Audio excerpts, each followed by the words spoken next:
الرحمن الرحیم۔ فرمایا کہ اللہ رب العزت کا ارشاد ہے کہ اے محمد صلی اللہ علیہ وسلم اس مال و جاہ کی طرف نظر اٹھا کر نہ دیکھ جو ہم نے کافروں کو دنیا کی تازگی کی جنس سے دے رکھا ہے۔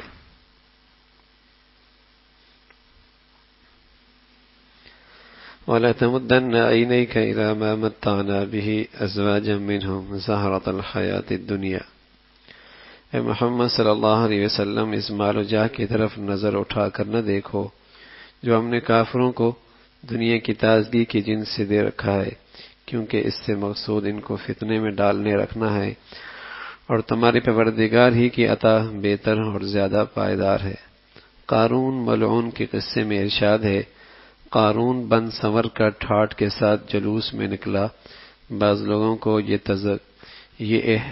یہ شان دیکھ کر حرص ہوئی تو جن لوگوں کو اللہ نے سمجھ عطا فرمائی تھی وہ کہنے لگے، افسوس تم اس ناپائیدار چیز کی حرص کرتے ہو، دیکھو اللہ کا ثواب سب سے بہتر چیز ہے۔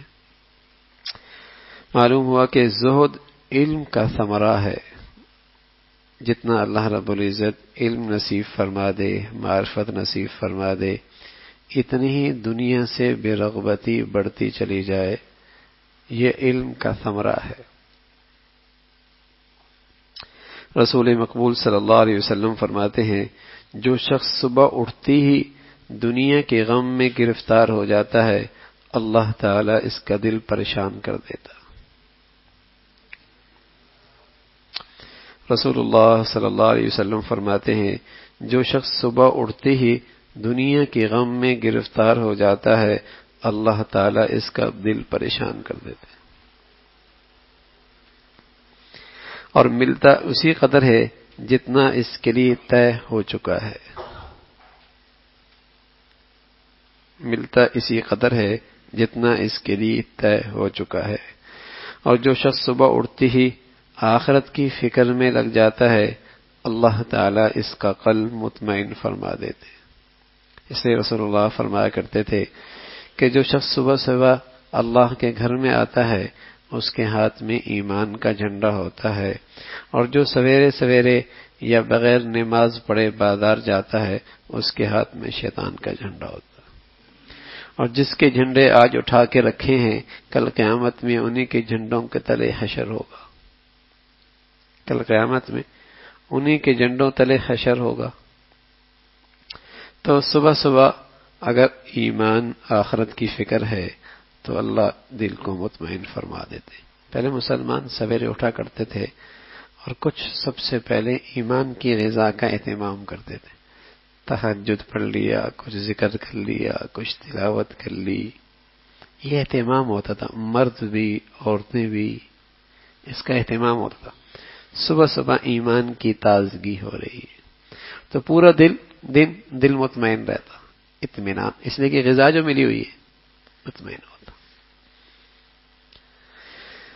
اب سوتے ہوئے بھی دنیا کی فکریں، جاگتے ہوئے بھی وہی دنیا کی فکریں، عجیب پریشانی کی زندگی ہے، عجیب پریشانی کی زندگی۔ سویرے سویرے اٹھتا، اللہ کو یاد کرتا، اللہ کی حمد و ثنا کرتا، قرآن کی تلاوت کرتا، اپنے اللہ سے مانگتا۔ دنیا کی زندگی کی ضروریات بھی سویرے سویرے اپنے اللہ سے مانگ لیا کرتا تھا۔ عام طور پہ اللہ کے نبی صلی اللہ علیہ وسلم جب وضو فرماتے تو دعا کرتے، اللہم اغفر لی ذنبی ووسع لی داری وبارک لی فی رزقی۔ اب سویرے سویرے یہ وضو فرما رہے، یہ دعا کر، اللہ میرے رزق میں برکت دے۔ بس مطمئن ہو گئے نا، اس ذات سے مانگ لیا جس کے ہاتھ میں سب کچھ ہے۔ تو سویرے سویرے اللہ کی طرف مسلمان رجوع کرتا تھا۔ تو فرماتے ہیں کہ جو شخص صبح اٹھتے ہی دنیا کے غم میں گرفتار ہو جاتا ہے، اللہ تعالیٰ اس کا دل پریشان کر دیتے، اور ملتا اسی قدر ہے جتنا اس کے لیے طے ہو چکا ہے۔ اور جو شخص صبح اٹھتے ہی آخرت کی ایمان کی فکر میں لگ جاتا ہے، اللہ تعالیٰ اس کا قلب مطمئن کر دیتے۔ یہ جو صبح کا وقت برکت والا ہے نا، مبارک وقت، تھوڑے وقت میں اللہ بہت کام کر دیتے ہیں، تو اس میں اللہ نے برکت رکھی اس لیے ہے کہ یہ صبح کا وقت اللہ کے نیک بندوں کے عبادت کا وقت ہے۔ نیک بندوں کی عبادت کا وقت. سویرے سویرے مسلمان اٹھ کے اپنی ایمان کی تازگی کا سامان، اپنا آخرت کا سامان کیا کرتا، اور پھر دن بھر مطمئن ہوتا تھا. تلاوت ہو گئی، تسبیح ہو گئی، اللہ سے مانگ لیا. جو شخص صبح اٹھتی ہے آخرت کی فکر میں لگ جاتا ہے، اللہ تعالیٰ اس کا قلب مطمئن رکھتے ہیں اور اس کی دنیا کی خود حفاظت اور کفالت فرماتے ہیں. سبحان اللہ. رسول اللہ صلی اللہ علیہ وسلم فرما رہے، جو سویرے سویرے اپنی ایمان اور اپنے آخرت کی فکر میں لگ جاتا ہے، اللہ اس کی دنیا کی کفالت بھی، حفاظت بھی خود فرماتے ہیں. کتنی آسان ہوگی زندگی، کتنی آسان ہو گئی. اس کا نیک بندے کا دل غنی کر دیتا ہے، اس نیک بندے کا دل اللہ غنی کر دیتا ہے. دنیا اتنی مرحمت فرماتا ہے کہ یہ منہ پھیرتا ہے اور دنیا اس کے پیچھے بھاگ کر چلی آتی ہے.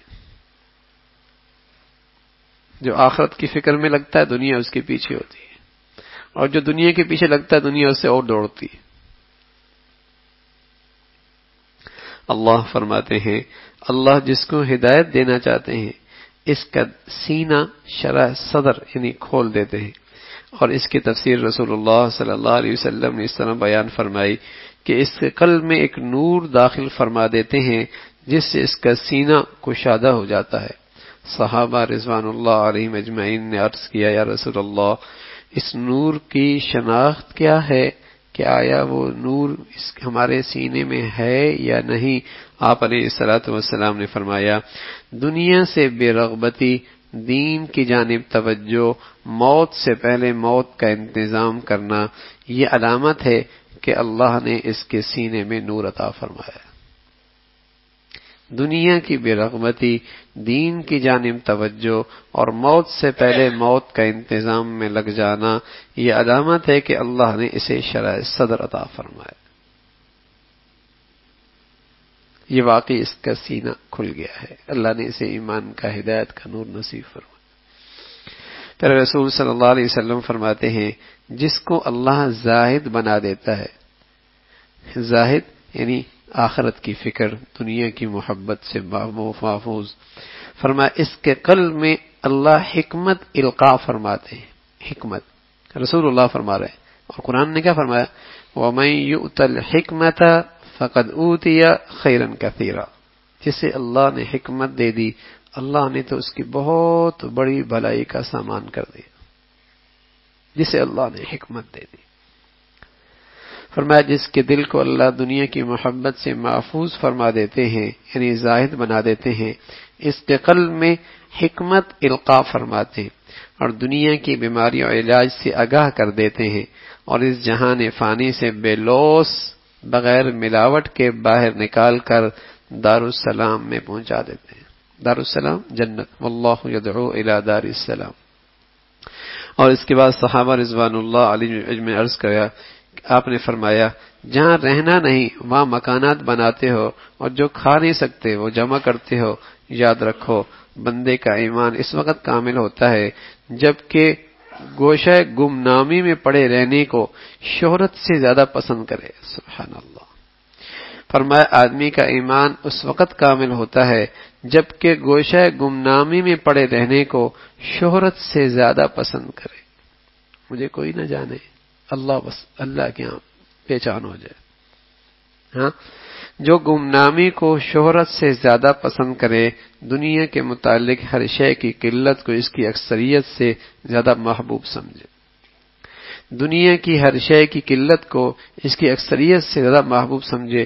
خوب سمجھ لو، جب انسان دنیا میں زاہد بنتا ہے حق تعالیٰ اس کو اپنا محبوب بنا لیتے ہیں، اور جب اللہ کا محبوب بن جاتا ہے تو پھر اللہ مخلوق میں اپنے محبوب لوگوں کے دلوں کے اندر بھی اس کی محبت ڈال دیتے ہیں.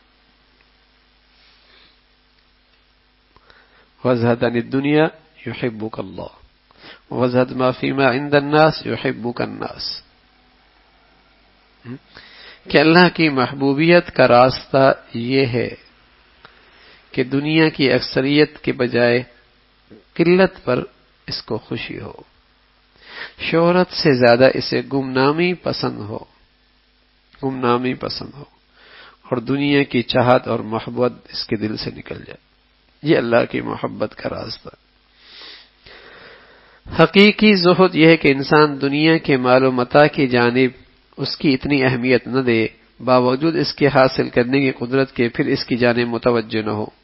زہد اصل میں وہ نور ہے اور وہ علم کی روشنی ہے جو اللہ کی طرف سے بندہ کے قلب میں ڈال دی جاتی ہے، جس کی وجہ سے سینہ کھل جاتا ہے اور یہ بات واضح ہو جاتی ہے کہ دنیا کے جملہ ساد و سامان مکھی کے پر سے بھی زیادہ حقیر ہے. اللہ ہمیں بھی ایسا کوئی ایمان کی روشنی نصیب فرما دے، ہاں، جس سے دنیا کی یہ حقیقت سامنے آ جائے، کسی کوئی حیثیت نہیں.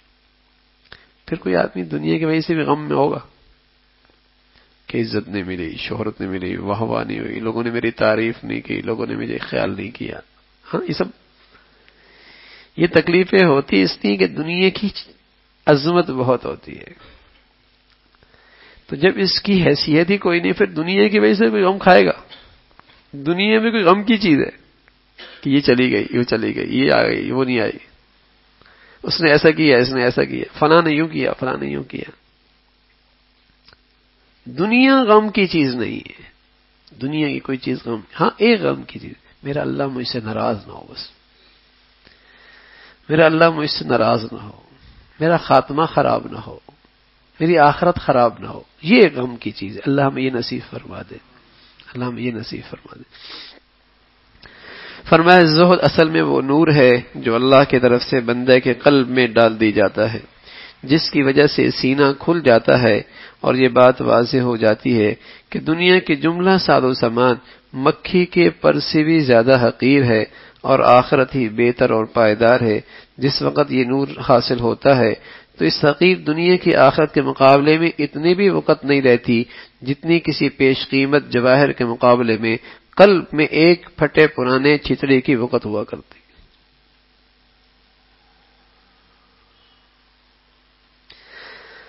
اس کا ثمرہ یہ ہے کہ بقدر ضرورت کفایت دنیا پہ قناعت نصیب ہو جاتی ہے. اس کا نتیجہ کیا ہوتا ہے؟ جب اللہ یہ زہد، یہ نور نصیب فرما دیتا ہے تو بقدر ضرورت دنیا پر قناعت نصیب، بڑا خوش، جیسے دنیا کا ساری بادشاہ اس کے پاس ہے. ہاں، بقدر ضرورت اللہ اسے نصیب فرما دے، ایسا مطمئن ہوتا ہے. بس ظاہر اسی مقدار پر کفایت کیا کرتا ہے. یقیناً کسی مسافر کو سفر کا توشہ اپنے پاس رکھنا ضروری ہے، لیکن چاہت اس کی یہی ہوتی ہے کہ توشہ جتنا تھوڑا ہو، ضرورت پوری ہو تاکہ سفر آسان ہو. سفر کا توشہ تو ساتھ رکھتا ہے لیکن بوجھل نہیں رہنا چاہتا، ہلکا پن بھی چاہتا ہے کہ ہلکا بھی ہو، توشہ بھی ہو. تو یہ سفر ہے، اس میں توشہ بھی ضروری ہے لیکن ہلکا پھلکا اس سے زیادہ ضروری ہے تاکہ سفر تو صحیح گزر جائے. وہ ضروری سامان جس کے ہر شخص کو احتیاط ہے، یا طعام ہے، یا لباس، یا اثاثہ بیت، گھریلو ساز و سامان، ہر ایک اس کی تفصیل ہے. جس کو یہ نصیب ہو جائے تو اس نور کی برکت سے وہ اس پہ مطمئن رہتا ہے، اس زہد کی برکت سے، اس ایمان، اس شرح صدر کی برکت سے دنیا کے معاملے میں مطمئن رہتا. اللہ رب العزت بھائی ہمیں بھی ایسا ایمان نصیب فرما دے. اللہم انی اسألک ایمانا یباشر قلبی حتی اعلم انه لا یصیبنی الا ما کتبت لی ورضا من المعیشت ما قسمت لی. اے اللہ ایسا ایمان دے دے جو میرے اندر رچ بس جائے اور جس طرف سے حالات آئیں مجھے ہمیشہ اس پر اطمینان رہے. جو آپ میرے لیے رزق میں حصہ رکھیں اس پر بھی ہمیشہ میں ہمیشہ اس پہ راضی ہوں. ایسا ایمان نصیب ہو جو حالات بھی آئیں اس پہ مجھے اطمینان ہو، اور جو تقسیم میرے لیے ہو اللہ میں اس پہ بھی راضی ہوں. ایسا ایمان دے دے. اللہ کے نبی دعا کیا کرتے تھے، اللہم انی اسألک ایمانا یباشر قلبی حتی اعلم انه لا یصیبنی الا ما کتبت لی ورضا من المعیشت ما قسمت. ایسا ایمان اللہ ہمیں نصیب فرما. یہ جو ایمان آتا ہے نا پھر دنیا کی حقیقت پتہ لگتی ہے کہ اصل اس کی ہے کیا، اس کی حیثیت کیا، اس کی قدر کیا ہے، اس کی اہمیت کیا، یہ سب سمجھ میں آتی ہے. اللہ ہم سب کو بھائی ایسا ایمان نصیب فرما دے. جانا سوچتے رہا کریں، دنیا سے جانا سوچتا رہا کریں. اس دنیا کے سفر کی حقیقت کو اپنے سامنے رکھیں، انشاءاللہ بہت فائدہ ہوگا. بہت فائدہ ہوگا. یہی تو مصیبت ہے، ہر مصیبت کی جڑ یہی ہے، ہر فتنے کی جڑ یہ دنیا ہے. جاہ، شہرت، واہ واہ، مال، یہی تو مصیبت ہے، ہر فتنے کا جڑ یہی ہے. تو اللہ ہم سب کی حفاظت فرمائے. اللہ کے نبی فرمایا کرتے تھے میری امت کا سب سے بڑا فتنہ مال ہے، اور میری امت کا سب سے بڑی ضرر کی چیز عورت ہے. خدا نہ خواستہ یہ دونوں فتنے امت میں شروع ہو جائیں تو ایمان بہت مشکل ہوتا. مال فرمایا میری امت کا سب سے بڑا فتنہ ہے، اور میں نے اپنے بعد جو سب سے بڑا فتنہ چھوڑا ہے وہ عورت ہے. اللہ ہم سب کی حفاظت فرمائے بھائی. اللهم لك الحمد كله ولك الشكر كله، اللهم لك الحمد كله ولك الشكر كله.